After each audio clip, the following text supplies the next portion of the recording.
नमस्कार दोस्तों, एक बार फिर से स्वागत है आपका हमारे Hindi YouTube channel zero academy में। मैं रजत आपका बहुत बहुत स्वागत करता हूं। तो आज जो है हमारा टॉपिक होने वाला है पॉलिटी के। हम आगे के टॉपिक पे बात करेंगे। उससे पहले आप लोगों को एक मेरा सजेशन है, अगर आपने अभी तक अपने वीडियो स्क्रीन को जो है हॉरिजॉन्टल मोड में नहीं किया तो आप वीडियो स्क्रीन को हॉरिजॉन्टल मोड में कर लीजिएगा और आप अपने कानों में ईयरफोन लगा लीजिएगा ताकि आप जो है वीडियो का आनंद ले सकें। उससे पहले कि अगर आपने अभी तक हमारे चैनल को सब्सक्राइब नहीं किया तो चैनल को सब्सक्राइब जरूर कर लीजिएगा। आगे का टॉपिक जो है बहुत ही इंटरेस्टिंग होने वाला है। अगर आपने राज्य व्यवस्था को इतने डीप से या इतने स्टार्टिंग से पहले कभी नहीं पढ़ा है तो आपके लिए एक एक चीज़ बड़ा ही महत्वपूर्ण होने वाली है। तो देखिएगा, पिछले वाले वीडियो में हमने बात क्या की थी। पिछले वाले वीडियो में हमने बात की थी कि भाई भारत में सबसे पहली कंपनी कौन सी आई थी। तो जब भी भारत में आने वाली पहली कंपनी की बात की जाती है तो भारत में सबसे पहली कंपनी कहाँ की आई थी? पुर्तगाल की। पुर्तगाल की कंपनी आई थी भैया। पुर्तगाल की कंपनी का नाम क्या था या इसका गठन कब हुआ था, ये सब चीज़ें मैंने पिछले वाले वीडियो में बताई हुई हैं। आप लोग पिछले वाले वीडियो को जरूर देखिएगा, उसके बाद अगले वीडियो को देखिएगा, क्योंकि जब तक आप पिछली चीज़ों को नहीं देखेंगे, आप पिछले वीडियो को नहीं देंगे तब तक आपको अगली चीज़ें समझ में नहीं आएंगी। पिछले वीडियो में मैंने आपको बताया था भैया ब्रिटिश की भी एक कंपनी जो है उसका गठन हो गया था। पहली बार ब्रिटिश कंपनी भारत में कब आई? 1608 में। जब भी बात की जाती है पहली ब्रिटिश कंपनी की तो ब्रिटिश कंपनी का नाम क्या था? तो ब्रिटिश ईस्ट इंडिया कंपनी। इसका गठन कब हुआ था? ये सब चीज़ें मैंने पिछले वाले वीडियो में बताई हुई हैं। आप देखिएगा कि भाई जब कंपनी भारत में आ जाती है तो कंपनी 1608 में आने के बाद ब्रिटिश ईस्ट इंडिया कंपनी जब भारत में आ जाती है तो British east India company Bharat में कब आती है? 1608 में। और ये आने के बाद अपना कारखाना कब लगाती है? पहला 1613 में ये जो है अपना पहला कारखाना लगाते हैं। पहला कारखाना कहाँ लगाएंगे? मसूलीपट्टनम में। ठीक है दोस्तों, उसके बाद बात आती है, कहानी ये चलती रहती है कि धीरे धीरे करके ये जो है भारत में व्यापार करते हैं और व्यापार करने के साथ साथ ये भारत में प्रशासनिक तंत्र को भी मजबूत करने लगते हैं। मतलब यहाँ पे जो है अपनी सेना का गठन किया जाता है। उसके बाद दौर आरंभ होता है कि भाई भारत में संविधान की आज वाली कंडीशन तक आने के लिए या भारत में संविधान लाने के लिए ईस्ट इंडिया कंपनी ने क्या क्या काम किया। तो उसी क्रम में जब हम आगे बढ़ते हैं तो हमको उसके लिए 2 युद्धों के बारे में पढ़ना पड़ता है। कितने युद्ध पढ़ने पड़ते हैं? 2 युद्धों के बारे में पढ़ना पड़ता है। और दोनों युद्धों के बारे में हम बताएंगे भैया भारत की ये कंडीशन कैसे बनी कि 2 युद्ध। तो सबसे पहले बात की जाती है प्लासी के युद्ध के बारे में, तो हम प्लासी के युद्ध को पढ़ेंगे। ठीक है दोस्तों, उसके बाद दूसरा युद्ध की जब बात की जाती है, दूसरा युद्ध था बक्सर का युद्ध। तो दूसरा युद्ध कहाँ का था? बक्सर का युद्ध। तो ये दोनों युद्ध हम इस वीडियो में पढ़ने वाले हैं कि भाई दोनों युद्ध किसके किसके बीच हुए थे, कब हुए थे, क्या कारण था। तो इन सभी चीज़ों पे हम डिस्कस करने वाले हैं। उसके बाद भारत में द्वैत शासन कैसे लागू होता है, द्वैत शासन के बाद भारत में संविधान कैसे आता है, ये सब चीज़ें हम पढ़ने वाले हैं। तो देखिएगा भाई कि हम बात करेंगे कि भाई ब्रिटिश ईस्ट इंडिया कंपनी 1613 में जो है भारत में व्यापार करना प्रारंभ करती है और ये व्यापार की कंडीशन जो है चलती रहती है। उसके बाद दौर आता है 1754 के आसपास का। तो 1754 के आसपास जो है फ्रांसीसी कंपनी और ब्रिटिश ईस्ट इंडिया कंपनी जो है कलकत्ता में किलेबंदी का काम चालू करते हैं। तो उस टाइम पे बंगाल का जो नवाब होता है सिराजुद्दौला, वो इन लोगों को मना करता है। तो फ्रांसीसी कंपनी के जो लोग थे वो तो रुक जाते हैं, लेकिन ईस्ट इंडिया कंपनी के लोग जो है किलाबंदी करने से नहीं रुकते हैं। दौर आता है भैया सिराजुद्दौला को गुस्सा आ जाती है तो वो यहाँ पे आक्रमण करता है और आक्रमण करने के बाद यहाँ से लोगों को उठा के ले जाता है। अंग्रेजी लोगों को या ब्रिटिश हुकूमत के जो लोग थे उनको उठा ले जाता है। उठा ले जाने के बाद एक घटना होती है ब्लैक होल की घटना। ये सब चीज़ें हम जो है जब हम आधुनिक भारत पढ़ेंगे तो उसमें हम ये सब चीज़ें डिस्क्राइब करेंगे, आपको पूरी बढ़िया तरीके से बताई जाएंगी। ठीक है दोस्तों, तो वीडियो को जो है आप आराम से देखिएगा। आपको कोई भी अगर डाउट है तो आप अपने डाउट को जो है हमारे कमेंट बॉक्स में छोड़ दीजिएगा, आपका जो है रिप्लाई आपको वहाँ पे मिल जाएगा। आप तो सबसे पहले बात करेंगे हम प्लासी के युद्ध के बारे में। हमको ज़्यादा डिटेल में जानना नहीं है, हमको सिर्फ प्लासी के युद्ध के बारे में बेसिक चीज़ें जाननी है। प्लासी का युद्ध, तो प्लासी का युद्ध की जब भी बात की जाती है तो प्लासी का युद्ध कब हुआ था? 23 जून 1757 को। कि जब भी प्लासी के युद्ध की बात की जाती है तो प्लासी का युद्ध 23 जून 1757 को हुआ था। 1757 से पहले 2-3 घटनाएं ऐसी घटित हुई थी। एक तो कलकत्ता में किलों की किलाबंदी करनी प्रारंभ कर दी गई थी और उसके बाद दूसरा कारण ब्लैक होल की घटना। ये सब चीज़ें हम एंशिएंट हिस्ट्री में, आधुनिक हिस्ट्री में हम पढ़ने वाले हैं। 23 जून 1757 को जब प्लासी का युद्ध होता है तो प्लासी का युद्ध होता कहाँ है?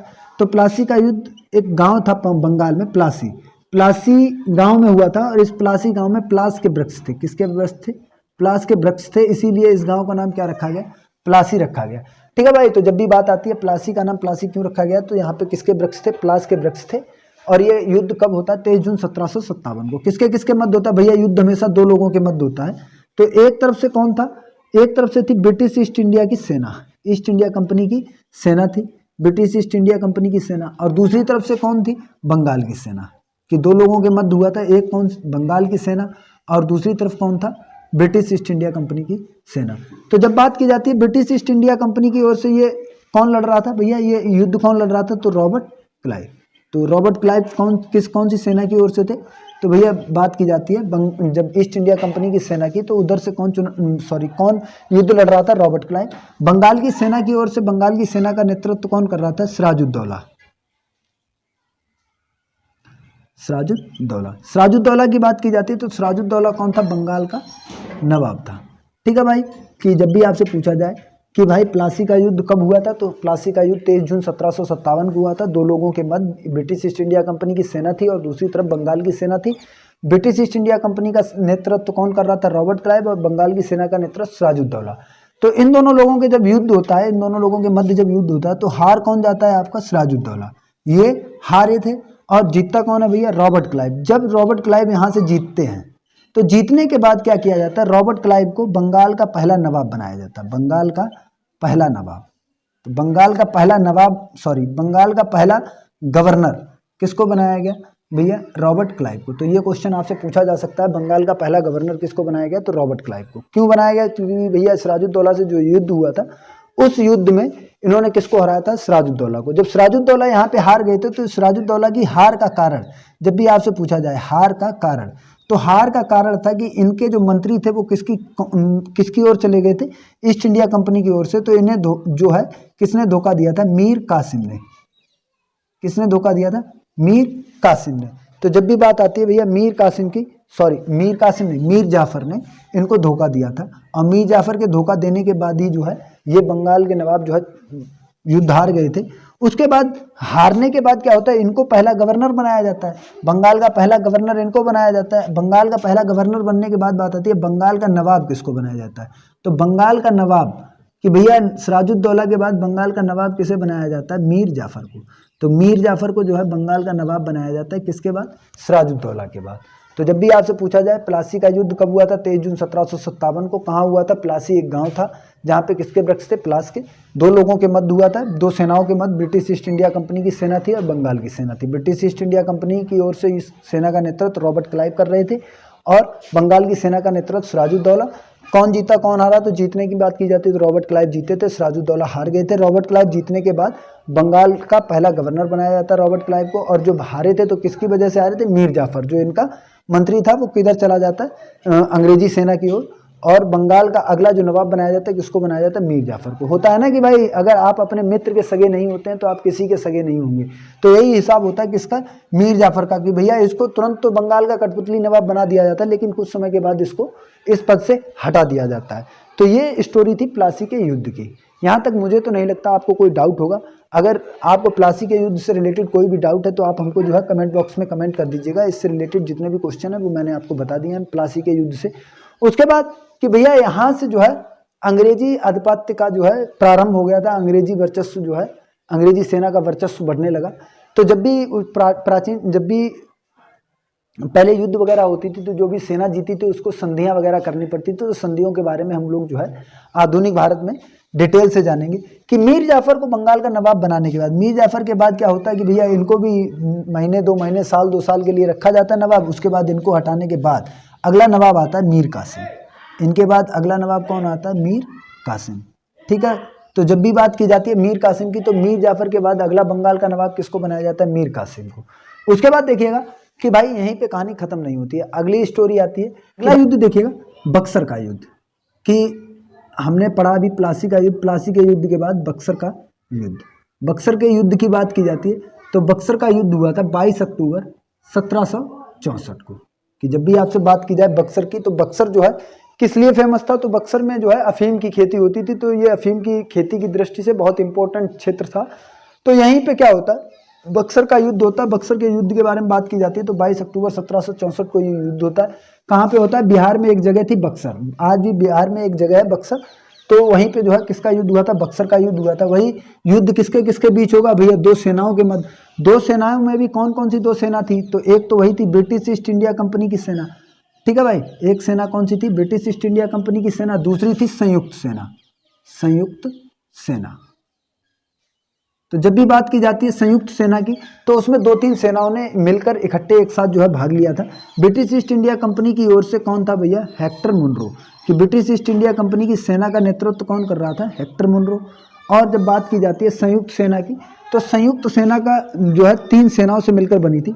देखिएगा, अवध की सेना, बंगाल की सेना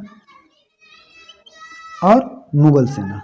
तो तीन सेनाओं से मिलकर आपकी कौन सी सेना बनी थी, संयुक्त सेना। अवध की सेना की बात की जाती तो अवध सेना का नेतृत्व किसके द्वारा किया जा रहा था, शुजा-उद-दौला के द्वारा, शुजा-उद-दौला, ठीक है भाई। तो अवध सेना का नेतृत्व शुजा-उद-दौला, बंगाल की सेना का नेतृत्व मीर कासिम के द्वारा, मीर कासिम। उसके बाद बात आती भैया मुगल सेना, तो मुगल सेना का नेतृत्व बहादुर शाह आलम द्वितीय, बहादुर शाह आलम द्वितीय, आलम द्वितीय। ये कॉन्सेप्ट था भैया बक्सर के युद्ध का। बक्सर का युद्ध कब हुआ, 22 अक्टूबर 1764 को। दो सेनाएं थी, ब्रिटिश ईस्ट इंडिया कंपनी की सेना का नेतृत्व कौन कर रहा था, हेक्टर मुनरो। बात आती है भाई संयुक्त सेना, तो संयुक्त सेना का नेतृत्व किसके द्वारा किया जा रहा था, तो तीन सेनाएं मिलकर जो है इस युद्ध को लड़ रही थी। अवध सेना का नेतृत्व शुजा-उद-दौला के द्वारा, मुगल सेना का नेतृत्व शाह आलम द्वितीय के द्वारा और बंगाल की सेना का नेतृत्व मीर कासिम के द्वारा। यहाँ पे ये होता है भाई कि हेक्टर मुनरो इस युद्ध में जीते और हारी ये वाली सेना। ये तीनों सेनाएं क्या हो जाती हैं, हार जाती हैं। अब इन तीनों सेनाओं के हारने के बाद क्या होता है कि यहाँ पे जीतने के बाद क्या करते हैं, 2 दिनों में एक 12 और 16 अगस्त को एक संधि होती है, जिसे किस नाम से जाना जाता है, इलाहाबाद की संधि। तो आपसे जब भी पूछा जाए इलाहाबाद की संधि कब हुई थी, तो इलाहाबाद की संधि हुई थी आपकी 12 और 16 अगस्त 1765 को। कब हुई थी, 12 और 16 अगस्त 1765 को। 2 दिन में जो है इलाहाबाद की संधि हुई थी। इलाहाबाद की संधि में काम क्या क्या किया गया कि भाई सबसे पहले तो ये कहा गया कि इलाहाबाद की संधि के बारे में हम लोग डिटेल से आधुनिक भारत में जानेंगे, यहाँ हमको ये चीज़ें नहीं जाननी है, तो इतना डिटेल में यहाँ पे बात नहीं करेंगे। संयुक्त सेना में जब ये युद्ध हो जाता है तो जीतते कौन है, हेक्टर मुनरो, और हार कौन जाती है, संयुक्त सेना। तो हारने के बाद काम क्या किया जाता है भैया, इन दोनों के साथ तो सहायक संधि की जाती है, इन दोनों के साथ क्या किया जाता है, सहायक संधि की जाती है। डिटेल में हम बताएंगे आधुनिक भारत में सहायक संधि क्या होती है। तो जब हिस्ट्री वाला हम आधुनिक हिस्ट्री पढ़ेंगे तो आप उन वीडियो को जरूर देखिएगा संधि तक। ये मैंने आपको दोनों युद्धों के इतिहास के बारे में बता दिया कि भाई प्लासी का युद्ध कब हुआ था और बक्सर का युद्ध। तो बक्सर के युद्ध को एक बार रिवाइज कर लेते हैं। बक्सर का युद्ध 22 अक्टूबर 1764 को हुआ था। दो सेनाओं के मध्य, ब्रिटिश ईस्ट इंडिया कंपनी की सेना और संयुक्त सेना। ब्रिटिश ईस्ट इंडिया कंपनी की ओर से हेक्टर मुनरो थे जो जीते थे। उसके बाद जो है 2 संधियां हुई 2 दिनों में, एक 12 अगस्त 1765 को और दूसरी 16 अगस्त 1765 को। हारने वाली सेना कौन थी, अवध, बंगाल और मुगल, जो तीनों सेनाएं मिलकर इस युद्ध को लड़ रही थी, जिसमें अवध सेना का नेतृत्व शुजा-उद-दौला, मुगल सेना का नेतृत्व शाह आलम द्वितीय और बंगाल की सेना का नेतृत्व मीर कासिम। इसके बाद जो है जब ये संधि होती है, संधि के बाद क्या काम किया जाता है कि मुगल सेना के जो नेतृत्वकर्ता थे या मुगल जो बादशाह थे, जो अंतिम मुगल बादशाह थे बहादुर शाह आलम द्वितीय, शाह आलम द्वितीय को क्या किया जाता है, ये कहते हैं भाई कौन, हेक्टर मुनरो की, आप मुगल शासक तो रहेंगे लेकिन आपको क्या किया जाएगा, आप पेंशन दी जाएगी, आपका सभी काम खत्म, आपको क्या दी जाएगी, पेंशन दिया जाएगा।